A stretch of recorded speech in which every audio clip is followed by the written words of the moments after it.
저랑은 먼저 23번 문제를 보시죠. 감자를 절단을 해서 공기 중에 방치를 해서 표면의 색이 흑갈색으로 변했다. 그런데 이것은 어떤 기작에 의한 것인가? 라고 물었고요. 공기 중에 방치를 했다고 하는 것을 봐서 효소적 갈변이라고 하는 것을 알 수 있고, 감자 같은 경우는 티로시네이즈에 의한 갈변이 되겠죠. 1번에 있는 메일러드 리액션과 4번에 있는 아스콜빅 애시드 옥시데이션에 의한 갈변의 경우에는요, 비효소적 갈변에 속하는 것이었고, NADH 옥시데이즈 같은 경우는 NADH 산화요소를 의미합니다. 그리고 메일러드 리액션, 메일러드 반응에 의한 갈변은 만들어지는 색소 이론까지 여러분들이 한번 보시면 멜라노이딘 색소를 만드는 것입니다. 다음 문제는 28번 문제를 한번 보시죠. 희석을 잘 할 수 있는가? 그 계산하는 방법을 알고 있는가? 라고 묻는 문제인데요. A, B, C 용액이 각각 1.0mm몰짜리의 농도고 이것을 희석을 해서 용액을 만드는데 A, B, C 용액 성분이 각각 0.1, 0.05, 0.5mm몰이 함유되게 1리터를 만들려고 한다 라고 이야기를 하고 있습니다. 1.0mm몰짜리가요 0.1mm몰짜리로 된다고 하는 것은 그 희석 배수를 보시면 10배 희석을 해야 한다는 것이고요. 0.05짜리를 만들겠다고 하는 것은 20배 희석을 해야 한다는 것이고 0.5mm몰짜리를 만들겠다는 것은 2배 희석을 해야 한다는 것을 의미합니다. 그래서 계산을 해보시면 0.1리터, 그리고 0.05리터, 그리고 0.5리터를 각각 가지고 있으면 됩니다. 그래서 여러분들이 계산을 해보시면 A용액은 0.1리터, B용액은 0.05, C용액은 0.5, 나머지는 전부 다 물로 채우면 되는 것입니다. 다음은 30번 문제를 한번 보실까요? 밀가루의 레올로지 특성을 분석하는 장치가 아닌 것은 인데요. 레올로지라고 하는 것은 다르게 이야기를 하면 물성을 의미하는 것이고요. 여기서 페리노그래프 같은 경우는 점탄성을 측정을 하기 위한 것, 그리고 익스텐소그래프 같은 경우는 신장도 또는 인장흑력을 측정을 하기 위한 것입니다. 그리고 텍스처 측정기 같은 경우는 말 그대로 텍스처, 물성을 측정하기 위한 것이고요. 4번의 시차 조사 열량 분석기는요, 열량을 분석하기 위한 것이기 때문에 4번은 레올로지, 특성을 분석하는 장치가 아닌 것이고요. 다음은 32번 문제로 가보시죠. 전분을 가수분해를 하는데 그 과정으로 옳은 것을 골라보세요 라고 하는 것이고요. 먼저 전분을 가수분해해서 제일 마지막으로 얻어지는 것은 가장 작은 단위인 글루코스가 되겠습니다. 그리고 전분을 가수분해의 최종 산물로 만들어 놓는 게 글루코스, 말토스 같은 것인데요. 이것을 제외한 가수분해 호정물을 우리는 덱스트린이라고 이야기를 합니다. 지금 보기 중에도 덱스트린이 있는 것을 확인할 수 있으시죠. 그래서 스타치가 전분이 가수분해가 되면 먼저 가수분해 생성물인 덱스트린이 만들어지고요. 그리고 올리고사카라이드 같은 경우는 소당류죠. 단당류가 보통 2개에서 5개 정도가 결합한 것인데 그 다음 작은 단위가 올리고사카라이드고요. 그 다음 작은 단위가 말토스. 말토스는 이당류를 의미하죠. 그래서 답은 2번이 되겠죠. 다음 문제는 37번을 한번 봐볼까요? 유화제 분자 내에 신수기와 소수기의 균형을 나타내는 것, 우리는 이것을 HLB라고 이야기를 하죠. HLB라고 하는 것은요, 하이드로필 리포필 밸런스라고 해서 이 하이드로필 같은 경우가 친수성기를 의미를 하고요. 리포필이 친유성기를 의미를 하죠. HPLC 같은 경우는요, 고성능 액체 크로마토그래피를 이야기를 하고요. 그리고 3번 보기에 있는 아세틸가 같은 경우는 유지에 포함되어 있는 것 중에 하이드록시기가 있는데 그 함량을 표시한 것입니다. 그리고 유지의 산패가 진행이 될수록 아세틸가는 증가하게 되죠. 그리고 해넉가 같은 경우는 불용성 지방산의 함량을 표시하는 것을 이야기를 하죠. 다음으로 40번 문제를 보시면요. 관능검사에서 종합적 차이검사에 해당하는 것을 묻고 있는데요.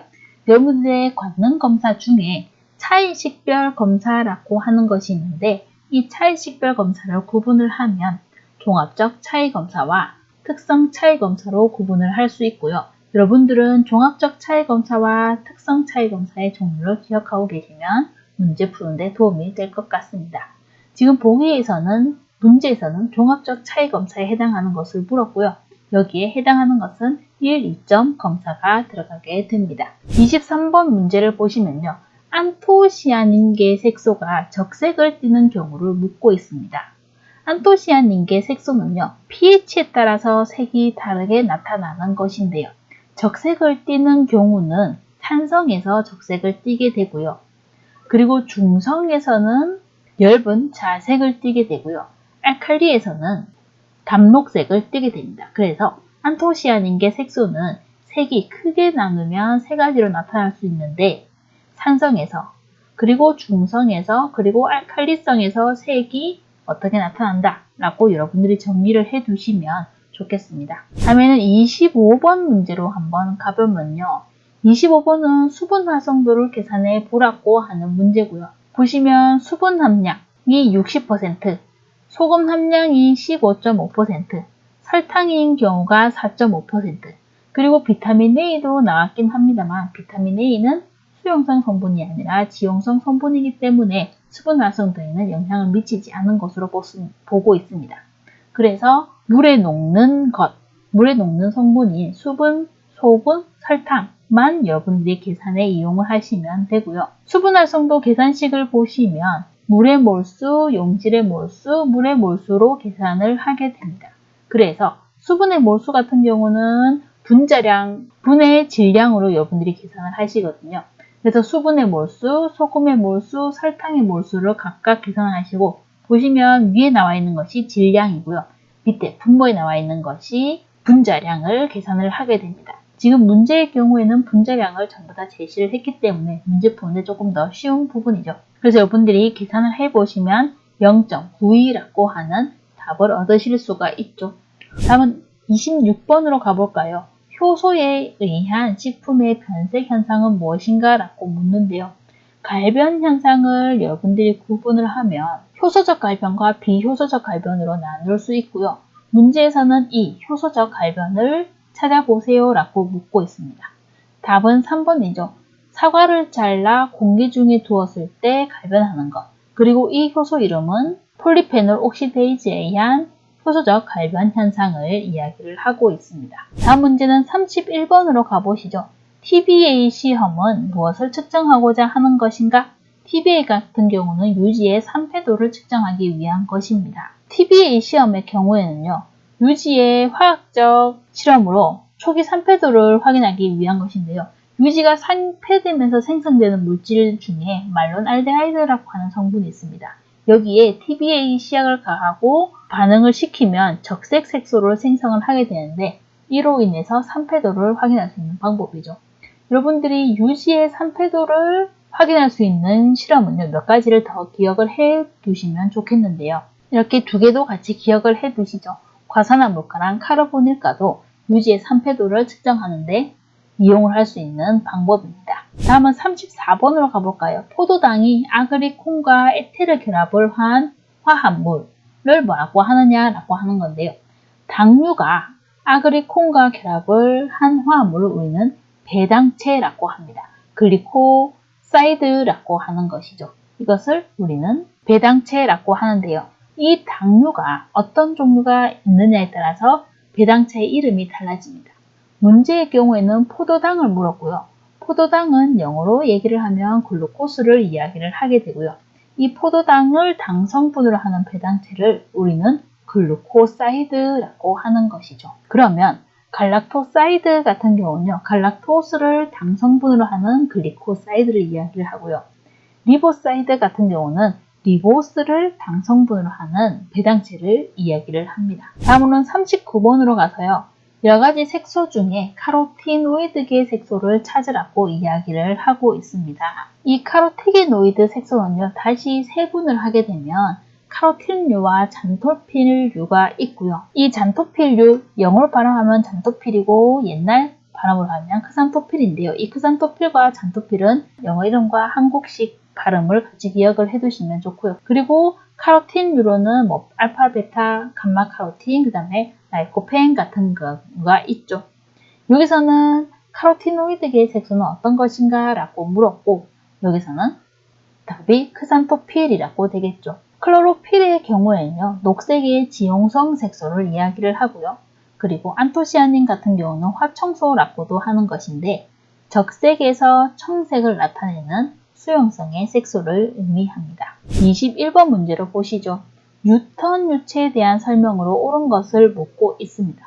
먼저 옳은 것은 2번이죠. 뉴턴 유체의 경우에는 전단 속도에 따라서 전단 능력이 비례적으로 감소하는 것이 아니고 증가하는 유체고요. 저분산성 액체가 뉴턴 유체의 흐름을 나타냅니다. 물과 매우 묽은 용액 이런 것들이 뉴턴 유체의 흐름을 나타내죠. 그리고 3번에 있는 뉴턴 유체의 점도는 온도에 따라서 일정한 것이 아니라 전단 응력에 따라서 일정하게 됩니다.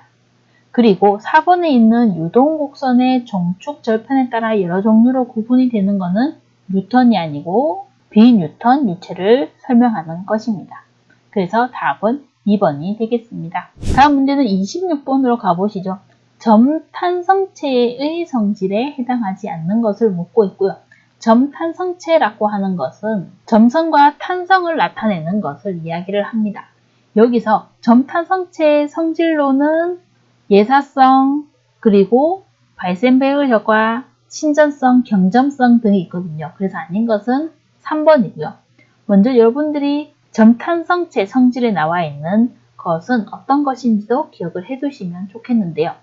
예사성이라고 하는 것은 남백에 젓가락을 넣어서 당겨 올리면 실이 빼는 것처럼 딸려 올라오는 성질을 우리는 예사성이라고 설명을 하고요.